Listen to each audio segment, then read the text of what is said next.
So there's going to be two forms called formative and summative assessment. And now here's the thing. You guys must understand the difference, right? It's not optional, right? It's not something that you can just say, well, I don't want to understand formative and summative assessment. I know what assessment is, right? So what does it matter what the specific name is? Well, it does, right? Because people use these terms all the time, right? And you can't go on in your studies without knowing what formative and summative assessment are.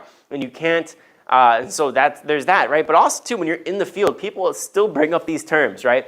Now, I find sometimes that the older teachers don't necessarily always get some of these terms, right?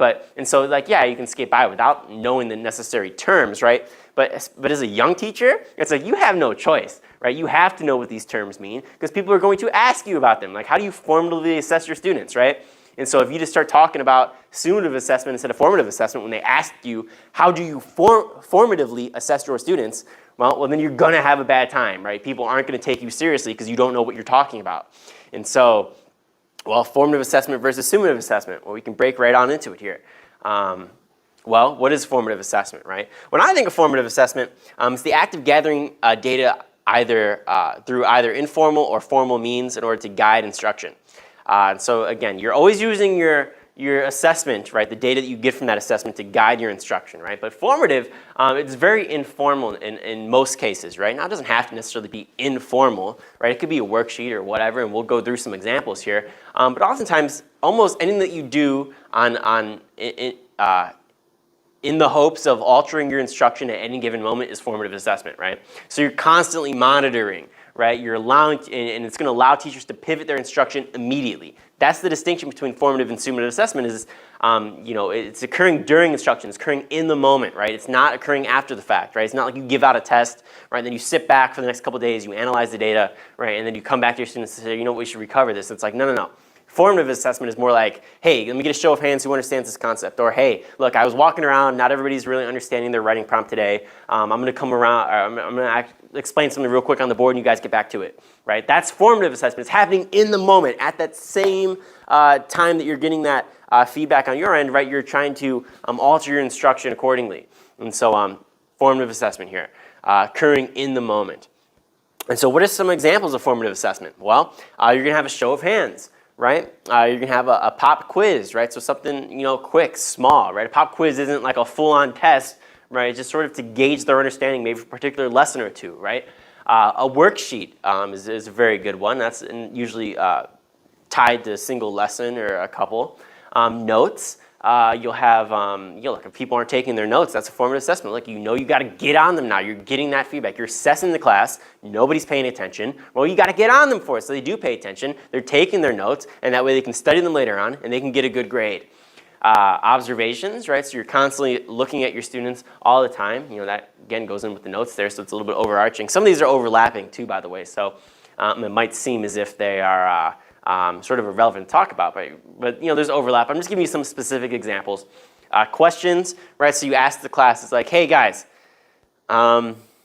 when was the country founded, right? Just yell out the answer, right? Now, if most kids yell out 1685, right? And we're in the United States, by the way. If most kids yell out 1685, well, then nobody understands, right? So there's that. Or you could do a question on the board. Or you can say, all right, everybody get out a sheet of paper, or I'm going to pass a piece of paper out to you, and we're going to assess this prompt on the board here. And you're going to walk around, you're going to observe, right? It goes back to the observations again. And if everybody's answering it wrong, then you probably got to go back and teach that again, right? And when you're recovering things in class or just going over the answers to things, that's kind of what you're doing in some regards. So you might do that more often than not, or maybe just every time, right? Because there are going to be kids who you're not going to get the right answer regardless, right? And so, well, there's that. Exit tickets are a great thing, right? Again, it goes back with the questions. Reflections. Reflections are huge. When I think of reflections, right, it's really just to help you set a goal for the future, right? So you're reflecting on your performance, right? And you're trying to set a path forward so that way you're better off in the future, right? You're not just as worse off as when you came in, right? You're better. And so reflections, like if kids aren't reflecting on something, right, you gotta get on them for it, right? And that's a crucial theme that I feel like most teachers leave that out. That could be a whole lecture in itself in some regards, but we can quickly cover it. So participation. So if most kids aren't participating, well, it means that they probably don't understand, right? Now you could say, well, maybe they don't want to participate because they don't understand anything, or they're just not engaged in general. And it's like, yeah, maybe that's the case, right? But still, in terms of your baseline engagement, right? And if kids aren't meeting that baseline, whatever that average baseline is, and again, you're gonna have to come to these determinations via data collection and assessment, then you got a problem there. They're probably not understanding that much, or something's going on with some of the kids who always participate.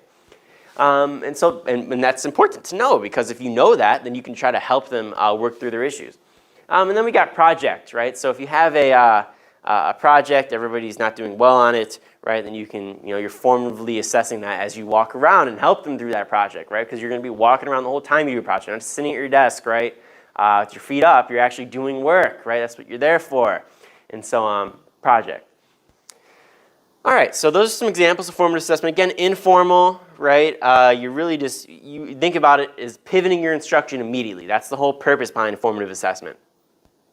Now, what is its counterpart? Summative assessment, which is the act of gathering data through formal means, most often at the end of a unit or objective, right? And so it's going to occur after the fact, right? After instruction is when this is occurring.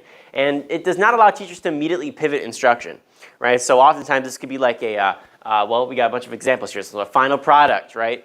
Unit test, final exams, midterms, objective tests, culminating projects, right? Something that's very inclusive of like the entire unit, the entire standard, the entire objective, right? And it's oftentimes very formal, right? And so you're going to have a rubric, right? You're going to have just a test in general, right? It's a standard traditional type test, right? Multiple choice, extended response. And then you're going to grade them on that, and you're going to get some good data in terms of, what is their performance on these tests, right? Are they, why was the class average a 73%, right? Do you need to go back and teach that, or is your class average always at 73%? And therefore, you shouldn't expect much higher, right? Because, there are baselines at different schools, right? It's like you go to the best school in your state. This is what's funny, right? Because everybody will say like, well, everybody can get an A. And, if they're not meeting that A, right, they're not all performing at the highest level, it's like, well, then you're doing something wrong as a teacher. It's like, that's not true, right? It's like, I could not teach at all and go to the best school in the, I could just literally sit at my desk. I would never even speak to the students, ever, if I was at the best school in my state, and the kids would still score higher than some of the schools that are on the lower ends of the distribution, right? And so, look, the teacher, they play a role as a facilitator and a guide, right? But we can't do everything, okay? Like the kids have to put forth some effort, right? And that's going to be one of the big distinctions in terms of, in terms of teacher belief. Some teachers are going to believe that, anybody can do anything, and well, there's that, right? Anybody can do anything, right? And if you just train people, then they can, come up and get good grades. They can get good jobs. They can have a nice future. And it's like, that's true to some degree, right? But you can't always take everybody, right, and make them these Harvard graduates, right? Like there's going to be, there's going to be a lot of people that's just not going to be the case for, right? And maybe that's a product of their environment, right? Some of these other factors, right? And maybe it's not, but you got to think about these things, right? And so it's because it's probably a mix, right?